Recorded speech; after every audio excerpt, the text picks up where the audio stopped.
What does it feel like when the air you breathe gives you only half of the amount of oxygen that you're used to breathing at sea level? Well, earlier today, I went to an altitude chamber to find out, and the results really surprised me. The place I'm heading to is just on Gun Street, and actually there used to be a really good curry house down here, so I'm thinking maybe it could be a good lunch. Here we are. Ah, there we go.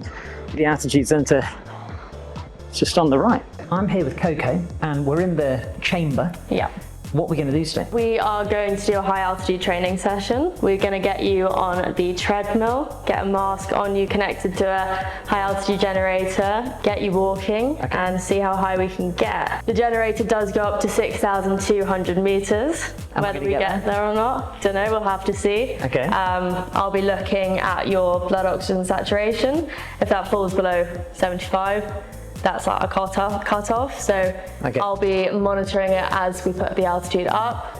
Can't keep putting it higher if it's dropping down, so we'll have a look there. When it gets close to that, what sorts of things might I be feeling? So normally you feel a bit lightheaded, kind of like a bit dizzy. Like I'm drunk? A little bit like you're drunk, but more, you might start getting a bit of a headache. It's more just like the dizziness to start with, and you'll be like, oh God, I need to like stand to the sides. Some people feel absolutely fine. They could be at 68 and feel absolutely fine.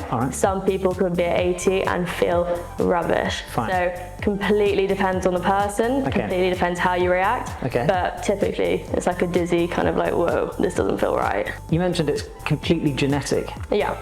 And so that means that if I come back, I'll likely behave the same way? So the reason we do this is because your body will start to adapt to it. So we kind of hope that after one session you come back in, we can get a little bit higher the next time, be a bit more used to actually breathing in through the mask. Depending on how you actually react to altitude yourself, you'll either need, I don't know, you could have like 4 sessions and be ready to go to the mountains, or you might need like 14. But you will start to adapt. The more we do, the more you'll adapt, the more you'll be like better responding to the altitude. All right, well, let's get going. Okay. Thank you. So you're probably thinking, what's that mask for? Why are you in a basement? But don't worry, it's not one of those videos.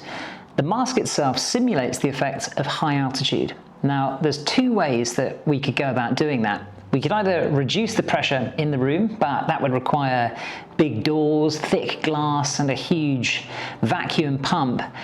And associated with that is a lot of risks. And because of that, it's not offered outside of military testing, and it's often in hospitals for divers who are suffering from decompression sickness. And so the mask that I'm wearing is rigged up to what's called an altitude generator.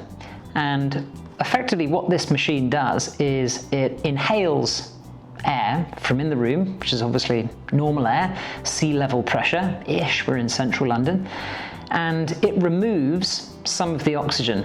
The way it does that is it passes the air through a zeolite, which is kitty litter, and the zeolite selectively adsorbs some of the oxygen, so the oxygen sticks to the kitty litter, and so what passes out the front of the machine is oxygen depleted air.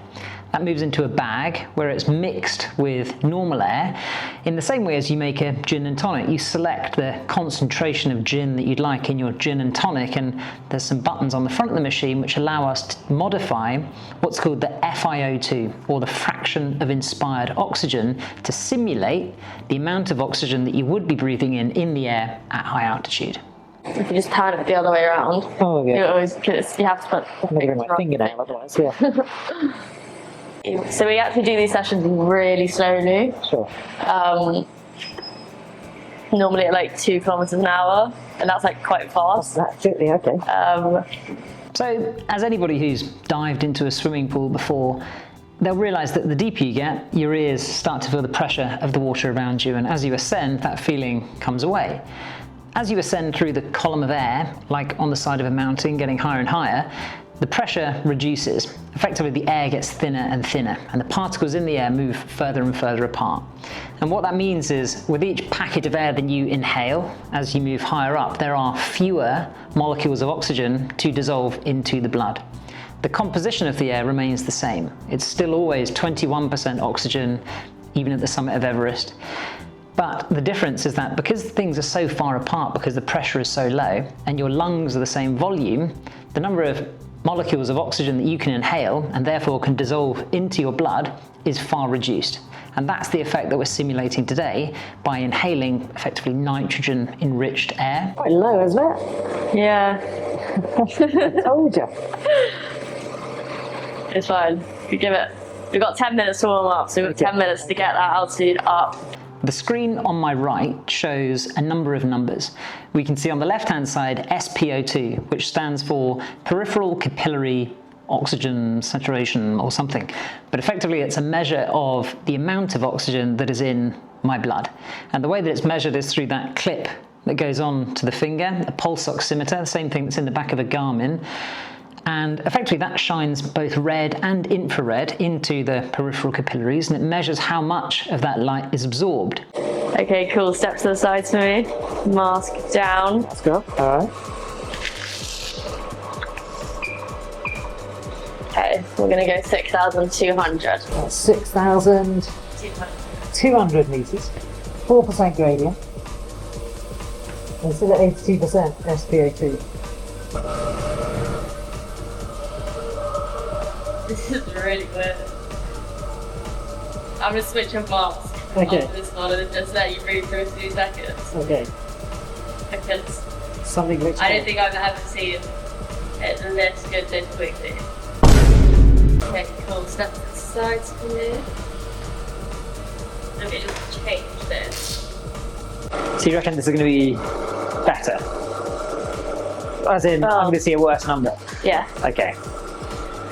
Well, If let's not, see. then We'll just cut this bit out if I drop. Yeah. This would be really bad. I'll be like, he's absolutely legend. Look at him. He smashed it. he's lied. He's just come through the mountain. Yeah, exactly. This man's been living in Nepal. Okay, you might have to catch me if I fall over, all right? I'll make sure you get off if it suddenly drops. Let's just drop the speed in case for now.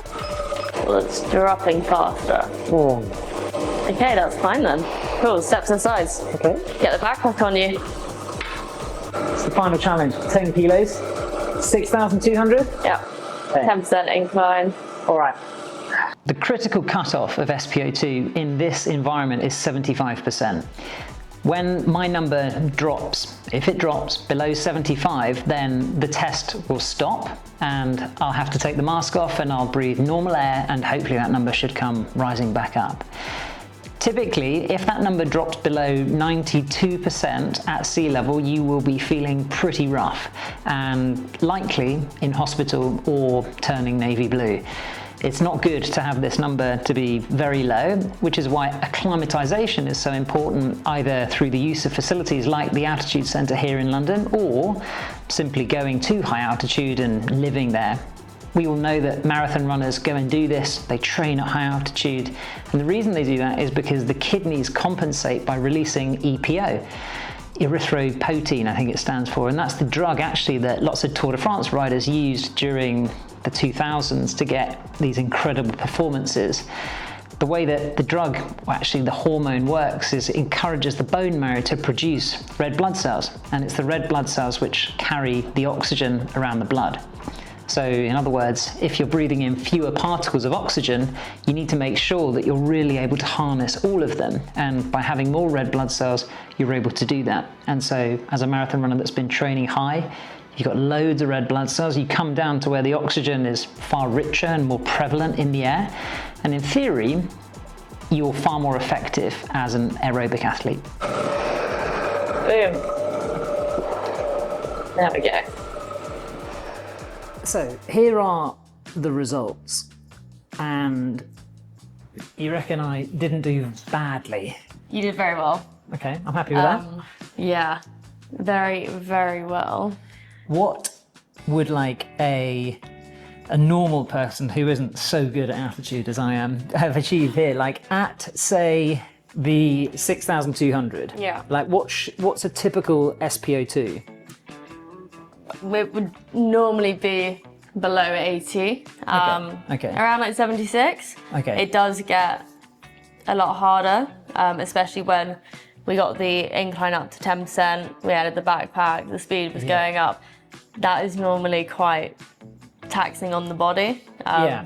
So it does It did feel that way. Yeah. I did feel the difference, but I suppose the SPOD doesn't show you that. The only thing I would say is that I suppose, I don't know, there could have been a leak, couldn't there, in the hose, but you did check and there didn't seem to be. I could have had a used around the the same mouth. one this morning. Yeah. Doing literally the exact same thing Nice. with a different guy and different stats. So I mean, I'd just say that you are genetically very good at altitude. Nice. So- Well, there we go. Heard it here first. Thank you. Yeah. Well, cheers. Thanks very much. So what did I learn?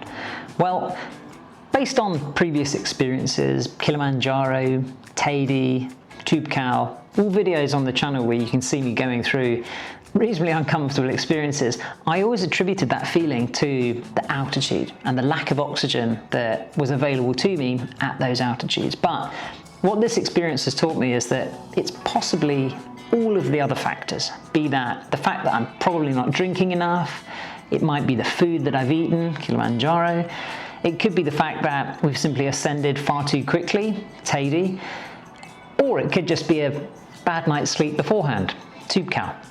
And so what that's taught me is that actually from a genetic perspective, I'm not woeful at altitude. Clearly in many other ways I may well be, but it gives me the confidence to go on and do bigger peaks in the knowledge that from a genetic standpoint, it's not a weak point. And I just need to drink more, rest more, and perhaps eat less gazelle and see how I get on. If you've enjoyed this video, please consider liking and subscribing. I'll be heading back to the Altitude Centre in 2 weeks' time for a VO2 max test, so stay tuned and see how I get on. Thanks.